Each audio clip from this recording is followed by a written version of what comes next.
Welcome back, everybody, to the Deep Dive. We're diving into something today that's got some people talking, that's for sure. It's a proposed law you may have heard about, the SAVE Act. Yeah, the Safeguard American Voter Eligibility Act. It's certainly creating some buzz. Absolutely. To make sure we're all on the same page here, we've pulled information from a bunch of different sources, kind of like a research whirlwind. We've got stuff from the National Association of Counties. They know a thing or two about elections, the actual bill itself. Straight from congress.gov. We've got news articles analyzing it from all angles, and we even dug into some fact-checking reports, just to be extra sure we're giving you the straight scoop. Yeah, that's important. There's a lot of information out there, and it can be hard to sort through it all. Our mission today is to cut through all that noise and give you a clear picture of what the SAVE Act is all about. Right. No jargon, no political spin, just the facts. Exactly. So let's get started. What's the big idea behind this SAVE Act? What's it trying to do? Okay, so the SAVE Act, it's basically trying to change the National Voter Registration Act of 1993. That's the NVRA, right? Yeah, exactly. Now, the whole point of the NVRA was to make it easier for citizens to register to vote, make it more accessible. The SAVE Act kind of flips the script. Oh, interesting. How so? Well, it wants to add this whole new requirement. Basically, you'd have to show documentary proof that you're a U.S. citizen when you register to vote in federal elections. Right. Like your congressional elections, presidential elections, that sort of thing. Okay, but wait, isn't being a U.S. citizen already a requirement to vote? Oh, absolutely. But right now, you just kind of swear to it, you know? You sign something saying you are who you say you are, and that's that. Right, under penalty of perjury and all that. Exactly. But this bill, this AV Act, it's saying, okay, we need to see the paperwork. Show us a proof. So it's not just about saying you're a citizen anymore, it's about proving it with documents. Exactly. Got it. Now, for context, where does this bill stand right now? So, the House of Representatives, they've already passed it. But it's hit a bit of a roadblock in the Senate. It's facing some serious challenges there. Okay, so it's kind of stuck in limbo right now. Yeah, you could say that. And this uncertainty has sparked, well, a lot of debate. People are trying to figure out what this kind of law could actually mean for voters. And for the way we run our elections in general. For sure, the whole process. Okay, so let's dive into the nitty-gritty of the SAVE Act. What exactly does it say you'd have to show to prove your citizenship? The bill actually has a pretty specific list of documents that would work. Lay it on us. Okay, so first up, any identification that's compliant with the Real ID Act of 2005. Ah, Real ID. That's the thing about, like, stricter security standards for driver's licenses and state IDs, right? You got it. But here's the catch. For the SAVE Act, your Real ID would also have to clearly state that you're a U.S. citizen. Some states already do this, but not all. Okay, so that's one option. What else is on the list? Well, a valid U.S. passport would also work. No surprises there, I guess. Makes sense. Then there's a U.S. military ID. But there's a little twist with this one. You'd also need your military service record that shows you were born in the United States. So the ID alone might not be enough. So it's got to be the ID and the service record. Got it. So far, these seem like things a lot of people might already have. What else is considered acceptable? Okay, next up, we have government-issued photo IDs. That's pretty broad. It is. We're talking federal, state, or even tribal IDs. Now, if the ID clearly shows your U.S. birthplace, then you're good to go. Just the ID itself would work. Okay, pretty straightforward so far. Right. But if you've got another type of government ID, like, let's say, your standard driver's license. Uh-oh, I'm sensing a butt coming. Well, yeah, you probably have to pair it with another document. And this is where the list gets a bit more, well, specific. Okay, so for many folks, just whipping out their driver's license might not cut it. What kind of extra documents would they need? Think along the lines of a certified U.S. birth certificate. Okay, that makes sense. But it has to meet certain criteria outlined in the bill. Like, it needs the date it was filed with the state, the official seal, all that official stuff. So not just any old birth certificate would do. Nope, it's got to be the real deal.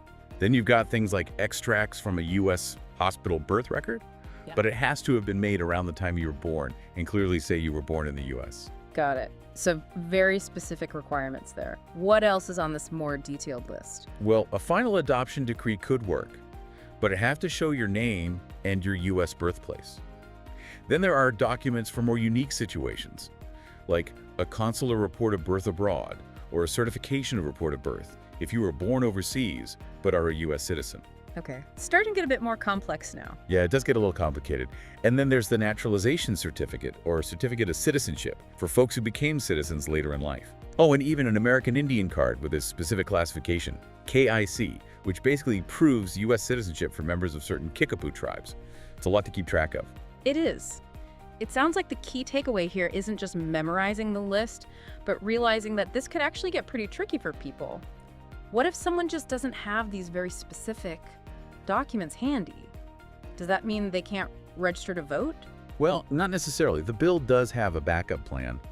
If you don't have those primary documents, you can submit other evidence to prove you're a U.S. citizen. Okay, so there's a little wiggle room. Yeah, but here's the important part. You also have to sign something called an attestation of citizenship, and that's under penalty of perjury, so you're really swearing to it. High stakes, for sure. Then what? Then, it's up to the local election officials to decide if you've proven your citizenship. They get to make the call. So it comes down to their judgment in the end. Pretty much. The bill even talks about the Election Assistance Commission, the EAC, coming up with the standard form for this. It would have minimum requirements and make the officials explain why they decided to register someone or not. Okay, so it's not a complete dead end if you don't have those specific documents, but it definitely adds extra steps and a lot of trust in those officials. Exactly. All right, let's shift gears a bit. Tell me about the origins of this bill. Where did it come from, and have we seen similar efforts in the past? So the current version of the SAVE Act is officially known as H.R. 22. H.R. 22, okay. It was introduced in the House back in January of 2025 by Representative Roy. Okay, so it's relatively recent. It is, but the idea itself isn't exactly brand new. If you look back a bit, a really similar bill, H.R. 8281, actually passed the House in the previous Congress, the 118th. Oh, really? When was that? That was back in July 2024. And get this, it passed with a pretty decent margin, 221 to 198. So it had some support, but what happened? Just like the current bill, it stalled in the Senate, didn't go anywhere. And I think it's worth pointing out that the current Speaker of the House, Speaker Johnson, he's made it pretty clear this type of legislation is a priority for him. So it's back with a vengeance, you could say. Yeah, kinda. And to make things even more interesting, there's also a Senate version of the SAVE Act, this time called S-128, introduced by Senator Lee. Okay, so both chambers of Congress are giving this a go. Interesting. Now let's imagine this actually becomes law. How would the SAVE Act change the whole voter registration process?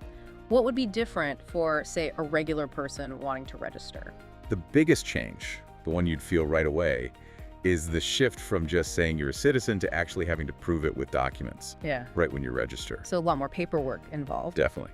And states would have to step up their game too. The bill says they got to vet their voter databases, maybe even use federal databases to double-check citizenship. Which databases are we talking about? Well, it specifically mentions the SVE system. SAVE system, what's that all about? It stands for Systematic Alien Verification for Entitlements. Okay, that sounds pretty intense. Yeah, it's a federal database they usually use to check immigration status for people applying for certain benefits. I see. So the SAVE Act wants to use that for voter registration too. Exactly. And they also mentioned the Social Security Number Verification Service, all about making sure only U.S. citizens are on the voter rolls and removing anyone who shouldn't be there. So it's a whole lot of extra work for the folks who run our elections, I imagine, who would actually be responsible for putting all this into action. It would mostly fall on state and local election officials. So the people on the ground dealing with voters directly. Yeah, and especially county election officials. They're usually the first point of contact for registering, and they're the ones keeping the voter rolls up to date. Sounds like they'd have a lot on their plates. Oh, for sure. Imagine the training they'd need. They'd have to learn all these new documentation rules, how to process everything correctly, all that. That's a lot of responsibility. It is. And get this, the National Association of Counties, NACO, they've pointed out that the SAVE Act doesn't actually include any extra federal funding for all this. Oh, that's a problem. Unfunded mandates never go well. Right. They're basically saying, hey, we got to do all this extra work, but you're not giving us the money to do it. They're pushing for more Help America Vote Act grants, HAVA grants, to help with implementation. Makes sense. HIFIA grants are supposed to help improve how we run elections, right? Exactly. So NACO's worried that without proper funding, things could get messy. Longer lines, more administrative headaches at your local polling place, all that. Yeah, classic case of a new law with good intentions maybe, but not enough thought given to how to actually make it work. Right, the practical side of things. Now let's talk about the people this might affect the most. We've heard some concerns about specific groups of voters. What have you found? Yeah, that's a really important question. And there are definitely groups who are understandably worried about this, like women who've changed their names after getting married. Ah, that's a good point. The bill does say states have to figure out how to deal with discrepancies in documentation, like name changes. But realistically, it could still be a hassle. Imagine having to dig up your marriage certificate, your birth certificate, your current ID, just to vote. It's almost like needing proof that you're allowed to have proof. That's a lot of hoops to jump through. It is. And studies have shown that something like 34% of voting age women might not even have documents that reflect their current legal name. Wow, that's a huge chunk of the population. Yeah, it's a lot of people potentially facing extra hurdles just to vote. And it highlights how a law that might seem straightforward can actually have a much bigger impact on some groups than others. Absolutely. What about other groups who might be disproportionately affected? Well, disability rights advocates have expressed concern, even though the bill says reasonable accommodations should be made. So there's some vague language in there that's causing worry. Yeah, exactly. They're worried that without specific guidelines, people with disabilities might still run into problems trying to provide the right documents. Makes sense. It's one thing to say accommodations will be made, but it's another to actually make them work in practice. Right, the devil's in the details. And then there's data suggesting that low-income citizens, younger voters, older voters, and Hispanic citizens might be hit harder by this too. Why is that? Well, they might be less likely to have all these specific documents just sitting around, readily available. Like one survey found that over 9% of Americans of voting age might not have those proof of citizenship documents. So we're talking about millions of people potentially? Yeah, potentially millions. And it's important to remember, the stated goal of the SAVE Act is to make sure only citizens vote. But the unintended consequence could be keeping legitimate citizens from voting too. So it's about finding that balance, right? Exactly. And that brings us to the heart of the debate. The arguments for and against the SAVE Act. What are the main points being made on each side? Okay, so let's start with the folks who are for this bill. If you listen to Representative Roy, he'll tell you the SAVE Act is absolutely crucial for protecting the integrity of our elections. Okay, so it's all about election security. That's a big part of it. They're saying this will prevent non-citizens from voting. And some folks go even further, claiming that people who are against the bill actually want non-citizens to vote. Interesting. But is there any evidence to support that claim? Well, that's where it gets tricky. Tons of research has shown that non-citizen voting is actually incredibly rare in the U.S. So it's not really a widespread problem? Nope. Like the Brennan Center, they do a lot of work on voting rights, and they've estimated that the rate of suspected non-citizen voting is something like 0.00001%. That's tiny. Wow, practically non-existent. So the problem this bill is trying to fix might not even be a real problem. That's the argument, yeah. Okay, so if non-citizen voting is so rare, what are the main arguments against the SAFE Act? What are voting rights advocates saying? Well, groups like the Brennan Center, they're really worried that this could actually make it harder for U.S. citizens to register. They're saying it creates an unfair burden on people's right to vote. Okay, so they see it as a barrier rather than a protection. Exactly. Yeah. And they point to real-world examples, like what happened in Kansas. They had a similar proof of citizenship law, and it ended up with thousands of people having their voter registrations suspended or blocked. Oh, wow, that's pretty serious. Yeah.